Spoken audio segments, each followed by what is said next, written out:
apaziguamento, né? Que nada mais foi do que uma forma, uma tentativa, né, por parte de França e Inglaterra de evitarem uma nova guerra mundial, tá? Eu montei uma linha do tempo para que vocês se situem, tá? Nós vamos voltar nos conceitos que a gente já viu nos bimestres anteriores.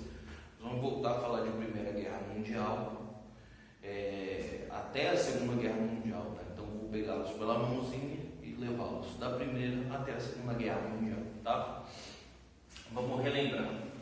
A Primeira Guerra Mundial vai ocorrer entre 1914 e 1918. Ela vai ser travada entre a Tríplice Aliança e a Tríplice Entente.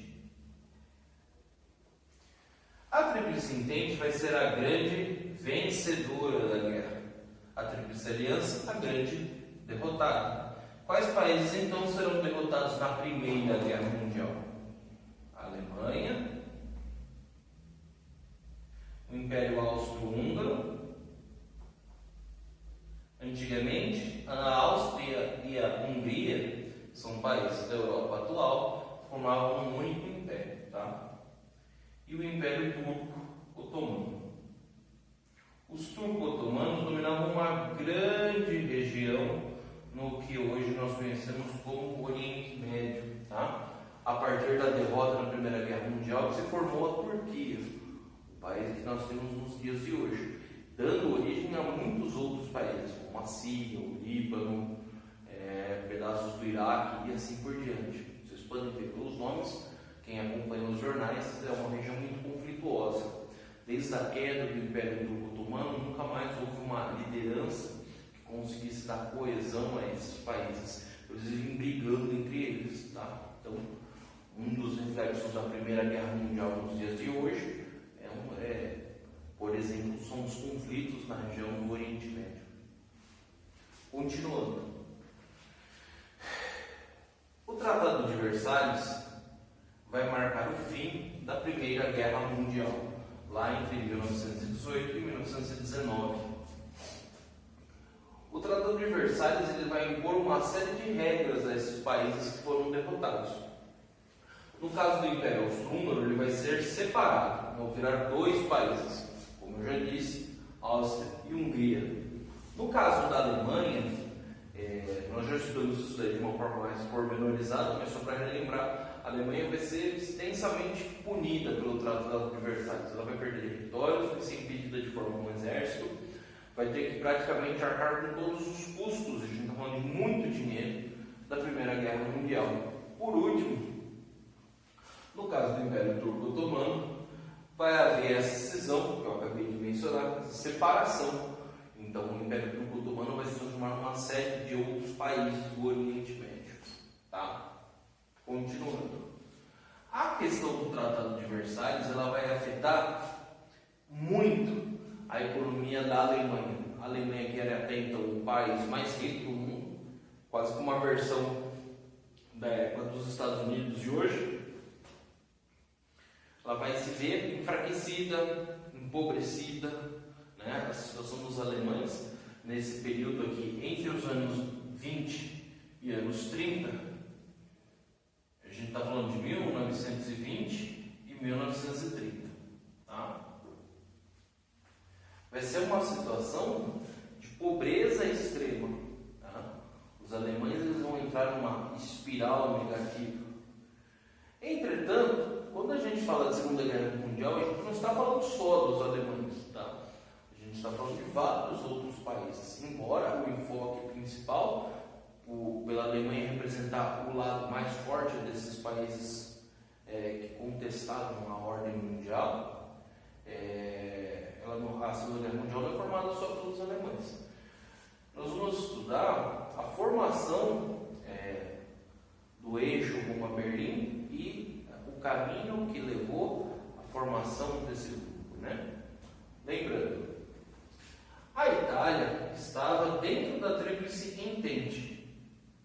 E como nós já discutimos muito nas aulas passadas, a Itália ela se viu traída pelos aliados, por França, Inglaterra, Estados Unidos e compensação territorial muito maior. Né? Ela esperava receber territórios, riquezas, etc., por ter auxiliado a Entente na Primeira Guerra Mundial. Isso não vai acontecer. Então os italianos eles vão se sentir traídos. O outro protagonista da nossa aula de hoje, a gente não tinha tratado até então, é o Japão. O Japão, no século XIX, durante a era Meiji, ele vai passar por um processo de expansão econômica e industrial muito grande.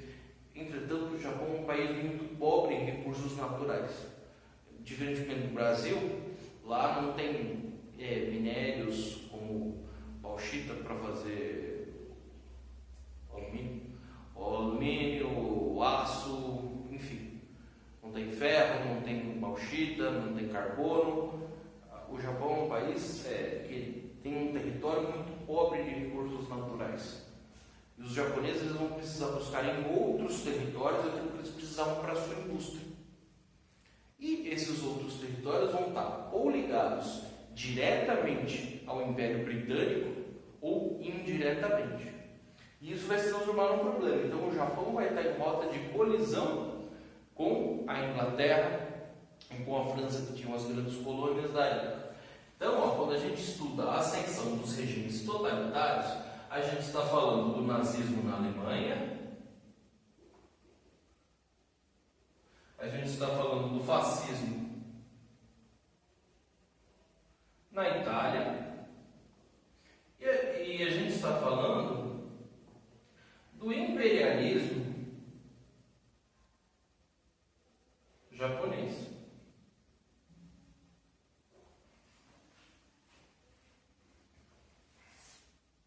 Tá? Então, tudo isso acontecendo ao mesmo tempo. Por fim, França e Inglaterra não querem que uma guerra ecloda. Por isso elas, as potências unidas, elas vão desenvolver uma política conhecida como política do apaziguamento. Daí eles vão tentar pôr panos quentes, de uma forma bem simplificada.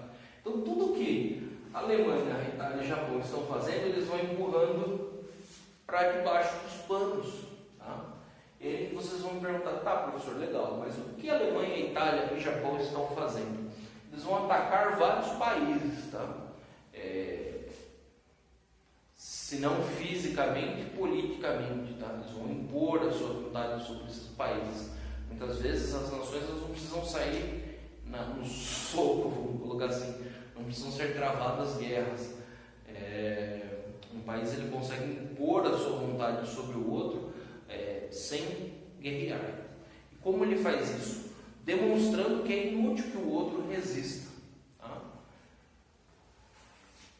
Desses nossos três protagonistas da aula de hoje, eu montei aqui um quadrinho, depois vou passar para vocês copiarem o caderno. Mas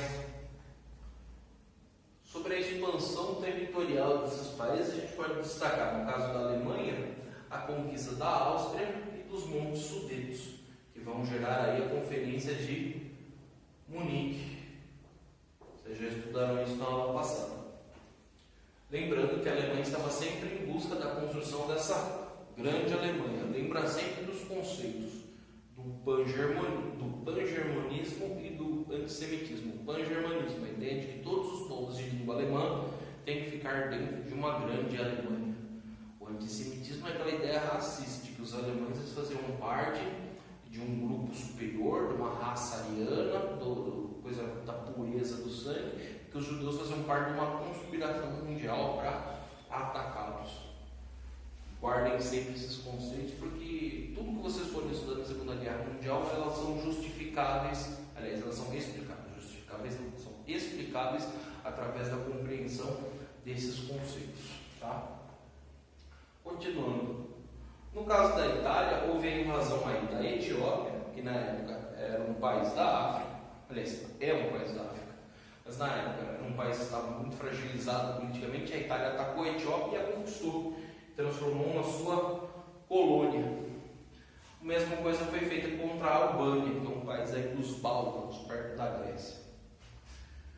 Por último, a gente vai passar a tratar também do Japão. O Japão, em busca de territórios ricos em recursos naturais, vai começar uma série de guerras contra a China, tá? Eles vão conquistar a Manchúria e iniciar uma invasão em larga escala da China. E aí você vai falar assim, caramba, professor, e daí? No caso de Alemanha e Itália, o problema ele vai ser resolvido, entre aspas, pela derrota de ambas na Segunda Guerra Mundial. Vocês vão ver isso nas próximas aulas. No caso de Japão e China, não. A grande potência a vencer o Japão será os Estados Unidos, tá? Através de uma série de campanhas militares e do uso das armas nucleares, que a gente vai ver mais para frente. Mas vai haver uma disputa entre chineses e japoneses que não foi resolvida, tá? Vocês podem ver isso em filmes de Kung Fu. Se vocês assistirem, por exemplo, um filme que chama Ip Man, é um cara que luta assim tal. No primeiro filme, ele luta justamente contra soldados japoneses que estão ocupando a China. Então tem uma mágoa, um rancor muito forte entre esses países. Existem tensões políticas, econômicas e militares ocorrendo na Ásia nos dias de hoje, tá? Tem vários estudiosos de relações políticas, de relações internacionais, que dizem que muito provavelmente, se ocorrer uma terceira guerra mundial, ela vai ela será constituída aí, principalmente por disputas em torno do Oceano Pacífico. E qual é o centro dessa disputa? China e Japão, tá? Então é muito importante que vocês tenham essa compreensão de que os problemas, as disputas entre os países, elas têm um lastro histórico muito grande. Os países eles não brotam da terra. Ninguém acorda um dia de manhã e fala assim, não, eu vou odiar tal povo, vou exterminar eles. São processos que vão se constituindo através do tempo, tá? E essa ideia, essa compreensão é o que vai fazer com que vocês aprendam com competência a nossa disciplina de história. Por quê?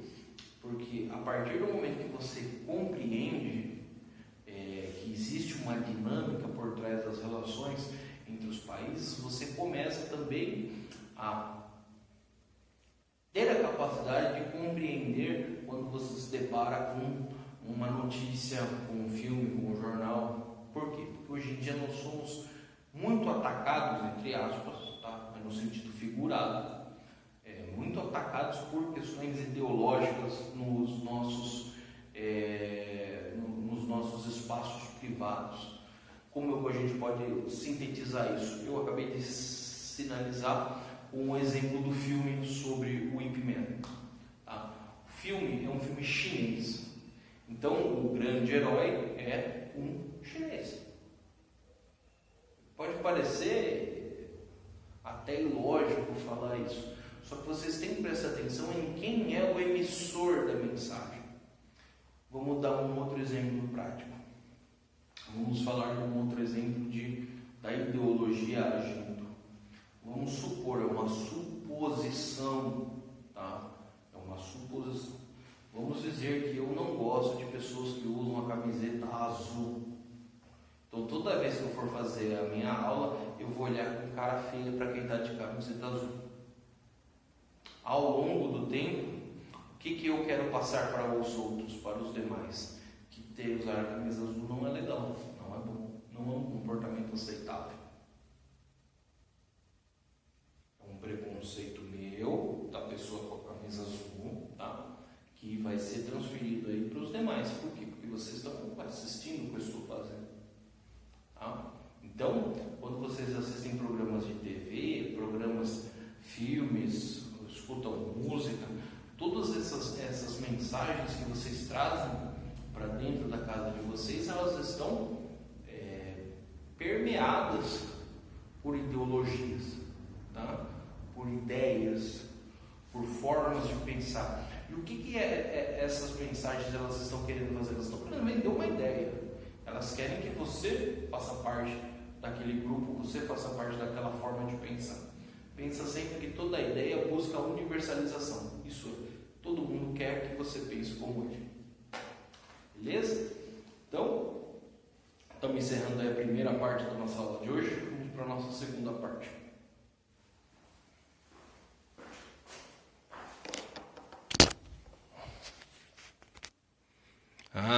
E antes de terminar, de apagar a lousa, copiem esse quadrinho aqui no caderno, tá?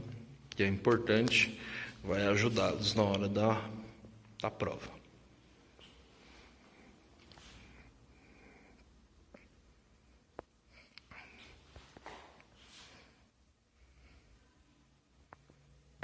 Nos anos, olha aqui meu lacinho. Seguinte, o que vocês vão fazer nessa semana? Eu quero que vocês façam duas atividades, tá? A primeira delas, eu quero que vocês escrevam um resumo sobre o que vocês entenderam na nossa aula de hoje. Eu quero um resumo do que vocês entenderam sobre a aula de hoje, eu não quero que vocês transcrevam o que eu escrevi, tá? Segunda questão, eu quero que vocês façam uma pesquisa, tá? Aí podem usar livros ou a internet. E eu quero que vocês pesquisem o que é uma ideologia, tá? Vocês já estão mais velhos, mais maduros, acho que já está na hora da gente introduzir determinados assuntos nas nossas aulas, tá? Antes que esse nosso período juntos acabe. Então, importante. Parte 1, vocês vão fazer um resumo sobre a nossa aula de hoje. Parte 2, vocês vão fazer uma pesquisa sobre o que é uma ideologia e como ela se manifesta nos dias de hoje, tá bom? Então, boa semana para vocês, bom trabalho, boas atividades e se cuidem.